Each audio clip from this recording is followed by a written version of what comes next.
Fantanya ni muso minna bi Ala doni mangiri ne be to Ala ko ngande bismillah segana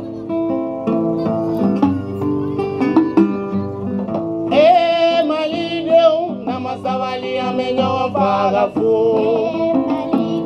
namasabali amenyo fagafu ni tarabirola namasabali amenyo fagafu ni taradotoro sola namasabali amenyo fagafu ni tarameliula namasabali amenyo fagafu yuruku banga namasabali amenyo fagafu namasabali amenyo fagafu Ashira herela alamantli la herela wele minum blala duti la kauma kase merima ana nakala wele jabi alaka sigi alaka ke herela ka wuli herela alaka sigi ke herela ka wuli herela alaka nafa chaya alaka na dani kelema fiyo ambe do ke duti la ka utokola ani meri tokola mogo sim bora era kono ka kwa ka su ka se alaka kene wuli herela alaka ko bela jere ma sigi herela che ani muso demseni mama koro ka foli di bela jere ma duti tokola alaka conseil bela jere tokola video roma ko son sallallahu alaihi wasallam jama'a islameo amnuna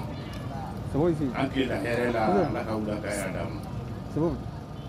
amma ini rafa abe si binabi alaka ke here parce que para mi pour d'aller plein para mamba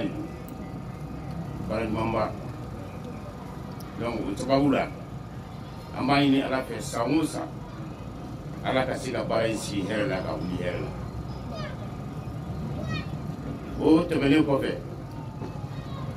be fudi ke jamakulu minnu ko yu use ta ka sekere ngaya alaka u be mo se bisu here konna ala ko ke jiba kan so ko ke qur'ane lazim barka ko sallallahu alaihi wasallam mama si so kene ga am bi befu bine ni so jalen do ko jugu mu ni so ja parce que aramaden ke kuma bara de aramade kan kene naje ka anyema be an commune kono commune dun kelenti tonde commune wara wala we bi an so ja koy wa ira ona bi an collection mi jeune nga formé jeune nga jamana kanundu dusuguna jeune nga kelege pour que jamana sigata nyato na je pense que l'activité ma irana kambe au Canada. Parce que niveau de jamana katanye, il y a ma fin forum que je pense que je suis allé. Ni ma keleme jaman ni yorodun, au jamana tamaniye. Donc bibina, amé moment ni initié, on a voulu souma, on a voulu se quoi présent, on a voulu se attendre bel élément. On a voulu jeunesse. alsa ko kesi parce que ame wati na ame démocratie clé là ne malla de jeune de kan be donc bibi na ni jeune ma famille buena ni jeune sendo jamana joli la akata ala fe jamana bitanye ame fulu la ba ke ana jamana nyamawi fu ya jeune ni ali ba kasigila la ali ba fasula ni ala na kila sona mama te ga ni ngoma pour que Marie pourra casser avec réalité. Je vous remercie. Kaw benula kadouti la kaw fo ni kenekan ka monsieur le maire fo asako nyemgo anga fuli bawe kasro anga fuli biye ida sera mama effectivement anga kina bade quartier jeune wa sera formé commune 1 jeune be ka sera formé. Je pense que quand mandat qu'on a là, il est sur là. On est faux, ni quelqu'un. Quand un collègue faux, on est très fiers. En termes de l'année, on a un kumoro, on fait quand même bangon gadi. Et ou faux, en baraque nyogondo, en tirou, en djenyogondo, en oubeka barachaman kenyogon fait. Quartier qu'on a fait, commune qu'on a là. Et né Samirou Diallo, Tommy Minoé, démocratie 101, n'a pas ma démocratie 101. o coordinateur a bene bulu wagati la mais kelinte anyi be ni be association mo de anyi ni bara ngania kana bankon na parce que an yɛrɛ bangon ngawle an barajuru bɛ yan an ka denbaya bɛ yan an ka fɛn bɛɛ bɛ yan an ko ngo a ka d'an ye an ka sigi kɛ an ka quartier kɔnɔ an bɛ ka nin baara minnu kɛ quartier wɛrɛw kɔnɔ an ka dɔ sigi an yɛrɛ fɛ yen o t'a yira ko an ka quartier de ye quartier ko corruption bɛ kɛ yɔrɔ min na ka tɛmɛ tɔw kan dɛ an b'o perepere latigɛ di mais an ye tasibila de kɛ k'an bɛ ka hakilina minnu yakubaya n'o ye bonne gouvernance ye n'o ye démocratie ye n'a ma ɲa k'an b'a fɔ an ka fɔ anw yɛrɛ fɛ yen o y'an bila ka nin baara in kɛ ko n'i y'a mɛn i ɲɔgɔn don ta la ɲumaga ɲuman de b'i la an ɲumaga ni kɛnɛ kan projet LISEX don ciden bɛ kɛnɛ kan ka na hakilina kelen an bɛ quartier min na ala y'an garijɛgɛ cakɛda dɔ la n'o ye asakoba ye an bɛ se k'a fɔ bamakɔ kɔnɔ asako fɔlɔfɔlɔ min sigira o y'ale an ka dɔntaw la n'an ma fili an y'a ye mɔgɔ caman mago bɛ asako ka service la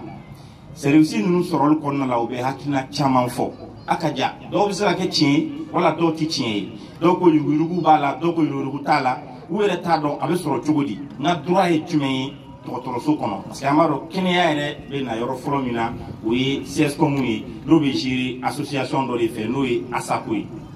n'an bɔra yen n'an ma satisfaction sɔrɔ an bɛ taa CCRF la n'an ma satisfaction sɔrɔ yen fɛnɛ an bɛ taa hôpital la mais nin kɛnɛya sigilen don sigicogo minnu na maa caman bɛ yen o tɛ nin tacogo dɔn ASACO bɛ se ka mun kɛ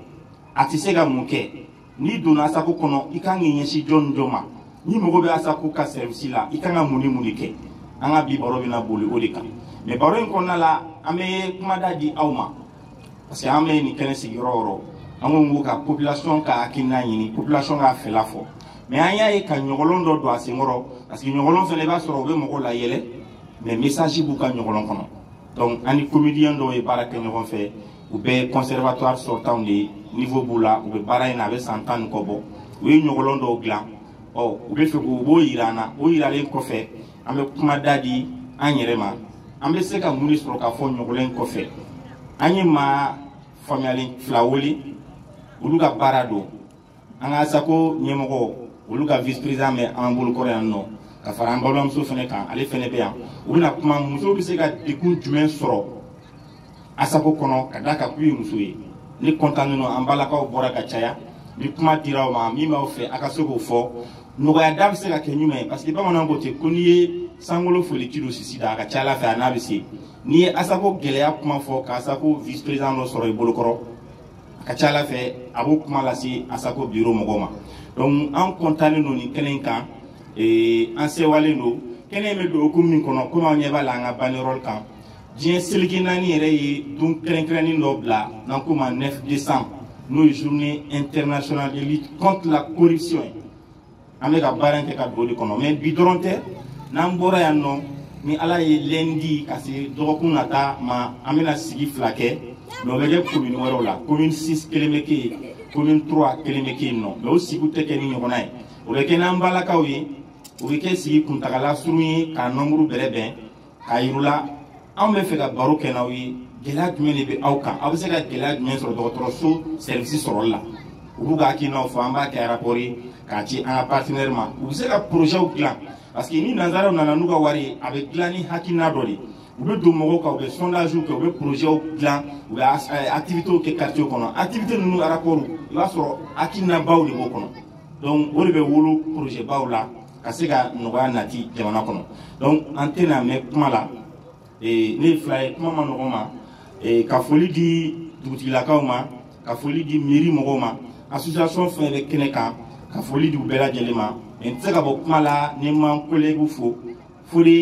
ani Cheikh olu y'an dɛmɛ baara in na sinon olu de kɛnɛ in yɛrɛ ɲɛnamaya olu de kɛnɛ in yɛrɛ sigi ka ko kɛ nin kɛnɛ in kan a bɛɛ kɛra quartier kanu commune kanu parce que c'est les jeunes leaders il faut reconnaître c'est les jeunes leaders u bɛ mouvement kɔnɔ u bɛ CNJ la u bɛ ka baara fɛn fɛn kɛ quartier kɔnɔ u y'a ŋaniya k'a fɔ Bangoni k'a bénéficie parce que olu yɛrɛ Bangoni ka de donc an bɛ fili ka bɔ kuma la. Ni lajɛ bɛ bɛn journée internationale de lutte contre la corruption au baaraw waliyali donc an ka partenaire n'o ye association démocratie 101 olu ye nin proposition in k'an ye an ma hésité une seconde k'a appuyer parce que an b'a dɔn a bɛ contribuer à un objectif atteindre là.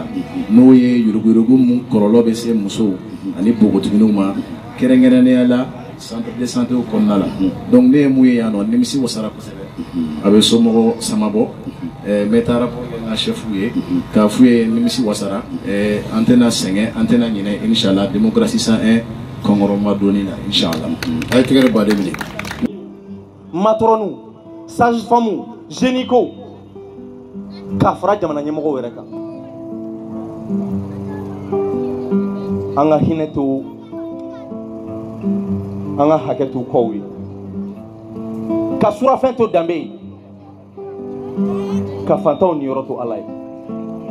Masakelin klite tinyela.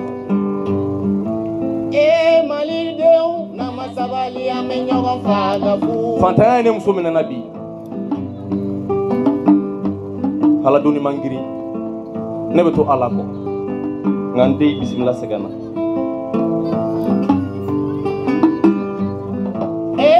malideu na masabali amenyogo fagafu. Malideu na masabali amenyogo fagafu. Ni tarabirola masabali aminyo fagafu. Nitara dotara sola masabali aminyo fagafu. Nitara meriula masabali aminyo fagafu. Yuruku banga masabali aminyo fagafu. Malideu masabali aminyo fagafu. Masabali aminyo fagafu. Masabali aminyo fagafu.